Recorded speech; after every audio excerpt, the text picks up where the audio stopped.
आज हम लोग जो ज्योग्राफी का अंतिम पार्ट है, ये अध्याय बहुत लंबा था। ये ज्योग्राफी लेसन चैप्टर 3 शक्ति खनिज एवं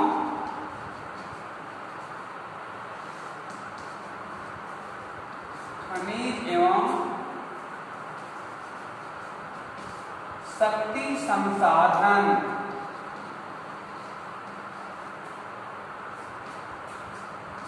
ठीक है, minerals and power resources. Minerals and power resources, इस जो ये चैप्टर है, इस अध्याय में पहले मैंने शुरू किया था, इसके बाद श्रीमान शैलेंद्र जी कुछ पढ़ाए थे, और कल हम लोगों ने जो पढ़ा इसमें से वो परमाणु ऊर्जा, भूतापी ऊर्जा, अनेक प्रकार के ऊर्जा का वर्णन इस पाठ में दिया गया है। आज हम लोग पढ़ेंगे वायु, गैस और ज्वारीय ऊर्जा। ठीक है, ज्वारीय ऊर्जा, ज्वारीय ऊर्जा। ठीक है, ये ज्वारीय ऊर्जा, ये क्या है भाई? ये क्या है ज्वारीय ऊर्जा? आप सप्तम में पढ़े होंगे कि समुद्र में ज्वार भाटा आता है। समुद्र का जल एक बार उठता है, फिर डाउन होता है। ऐसे समान नदियों में आप देखते हैं कि नदियों का जल जो है हवा के वेग से खौलता है, हिलता रहता है। समान रूप से छोटी नदी देख लीजिए, गंगा नदी, उसका धार का वेग कैसे होता है। आप धार में खो जाएंगे, बह जाएंगे, बह जाएंगे। तो हमारी जो ये समुद्र है, समुद्र में ज्वार भाटा आता है, अर्थात ये समुद्र के जल को चढ़ने को हम ज्वार कहते हैं और समुद्र के जल को उतरने को भाटा कहते हैं। तो इसमें ये भूगोल शास्त्रियों ने, वैज्ञानिकों ने इस प्रकार से कल्पना किया कि वास्तव में विभिन्न प्रकार से ये ऊर्जा का स्रोत का जो है ये चयन किया जा रहा है, खोज किया जा रहा है। उस बीच जो है ये ज्वार भाटा से ये बिजली पैदा करने का एक उपक्रम का खोज किया गया। इसके परिणाम स्वरूप जल को जब समुद्र से चढ़ता है जल, उस जल को फिर उतरने देते हुए जल को फिर वहीं पर संयंत्र लगा करके और टरबाइन चला करके और उसे बिजली पैदा करने का काम उस टरबाइन से किया जाता है। ये सब जगह नहीं है, ये जहाँ समुद्र का जल वास्तव में प्रायः बराबर ऐसे चढ़ता उतरता है, उस स्थान के लिए यह सिस्टम जो है पूरा कारगर साबित होता है। इस प्रकार से आप ये देखते हैं कि ज्वार से उत्पन्न ऊर्जा को ज्वारीय ऊर्जा कहते हैं। इस ऊर्जा का विदोहन समुद्र के संक्रिय मुहाने में बांध के निर्माण से किया जाता है। उच्च ज्वार के समय ज्वारों की ऊर्जा का उपयोग बांध में स्थापित टरबाइन को घुमाने के लिए किया जाता है। रूस, फ्रांस और भारत में कच्छ की खाड़ी में विशाल ज्वारीय मील के क्षेत्र हैं। ठीक है, रूस, फ्रांस और भारत, ये जो है रूस, फ्रांस और भारत, यहाँ जो है ये ज्वारीय ऊर्जा का संयंत्र लगाए गए हैं जो हर जगह नहीं है। तो ऐसे भैया बहनों ऊर्जा का स्रोत विभिन्न तथ्यों से प्राप्त करने का,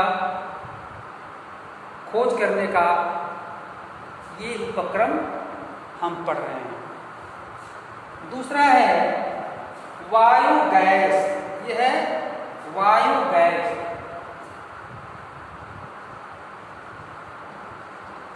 वायु गैस, वायु गैस, ठीक है। अब ये वायु गैस को वास्तव में ये पुस्तक में लिखा गया है, लेकिन भैया बहनों इसको हम लोग अधिक जानते हैं। कैसे जानते हैं? तो मैं आप ही लोगों से इस बारे में पूछता हूँ। चलो अदिति बताओ, वायु गैस नहीं सुना है? अदिति ने सुना है। ये अदिति वायु गैस अपने विद्यालय के सामने देख लीजिए, ये वायु गैस का प्लांट है, जहाँ पर एक बोर्ड पर लिखा हुआ है वायु गैस, ठीक है। अब ये वायु गैस क्या है? बोलिए, कौन बताएंगे? अभी एनटीपीसी ने सभी कॉलोनियों में, सभी क्वार्टर पर ये एक एक बॉक्स मोबाइल थैले के रूप में, एक टोकरी के रूप में 3-3, 6-6 की मात्रा में ये कूड़ादान जैसा सुंदर एक कूड़ादान दिया, जिसमें कि सभी प्रकार के जो कचरे हैं, अवशेष पदार्थ हैं, वो उसमें रखेंगे और उससे क्या होगा? तो ये बिजली पैदा की जाएगी, ठीक है। ये हमारा क्या है? ये वायु गैस प्लांट का एक प्रक्रम है। तो ऐसे बिजली पैदा करने का काम केवल कचरे से नहीं, बल्कि लकड़ियों से, अवशेष अपशिष्ट पदार्थों से ये बिजली पैदा करने का जो काम होता है उसको वायु गैस कहते हैं। वायु गैस परियोजना, इसके द्वारा जो है जैविक अपशिष्ट जैसे मृत पौधे, ठीक है, मृत पौधे हैं अर्थात सूखे हुए लकड़ियां हैं, उनको काट करके आप कभी देखेंगे तो ग्रिल की आवाज़ करते हुए ये यहाँ पर पहले लकड़ी को लोग आरी से काटते हैं। कुछ कारीगर जो हैं उस लकड़ी को जो जंगल से ले आकर के कुछ लकड़ियों को काटते हैं, काट करके आप देखिए यहाँ पर पूरे लकड़ियों का एक ढेर बना हुआ है और उसमें लकड़ियों को रख करके उस लकड़ी से वो बिजली पैदा करने का काम होता है। तो मृत पाए पौधे, जंतुओं के अवशेष, पशुओं का गोबर, रसोई के अवशिष्ट गैस को गैसीय ईंधन में बदला जा सकता है, इसे वायु गैस कहते हैं। जैविक अपशिष्ट बैक्टीरिया द्वारा वायु गैस संयंत्र में अपघटित होते हैं, जो कि अनिवार्य रूप से मीथेन और कार्बन डाइऑक्साइड का मिश्रण है। यह क्या है? मीथेन। ये जो है वायु गैस क्या है? मीथेन है। मीथेन प्लस कार्बन डाइऑक्साइड,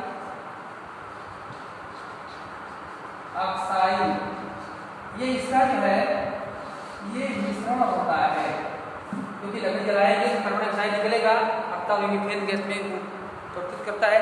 इस प्रकार से हम देखते हैं कि वायु गैस खाना पकाने का उत्पादन करने का सर्वोत्तम साधन है और इससे प्रति वर्ष बड़ी मात्रा में जैव खाद का उत्पादन भी होता है। ऊर्जा सर्वव्यापी है, लेकिन इस ऊर्जा का विदोहन बहुत ही कठिन और खर्चीला है। इसमें हमें प्रत्येक व्यक्ति ऊर्जा को नष्ट न करके एक भिन्नता ला सकते हैं।